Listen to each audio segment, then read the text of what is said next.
ఎంత కష్టపడితే డబ్బులు వస్తాయి, వీళ్ళు ₹1,00,00,000 వచ్చాయమంటే మరి ఊరికే వచ్చాయా, ఎంత కాళ్ళు పెట్టుకున్నా, ఇవన్నీ చెబుతాడు. ఇక్కడ హాల్లో కూర్చుని పెద్ద మనిషి కొడుకు వింటున్నాడు.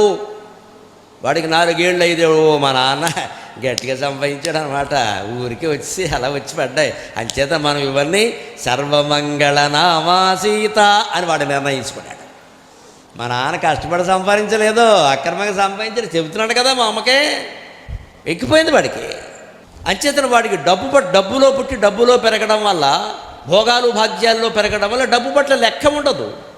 తండ్రి కష్టపడితే నేను ఎందుకు కష్టపడాలి, ఆయన సంపాదించాడుగా 100 కోట్లు, ఇంకా నేను కష్టపడడం ఏంటి, పైగా నువ్వు సంపాదించేది ఎవరి కోసమని అడుగుతున్నాడు మొహం మీదే. ఈ పరిస్థితి ఎందుకు వచ్చిందంటే మనం అక్రమంగా సంపాదించడం వల్ల.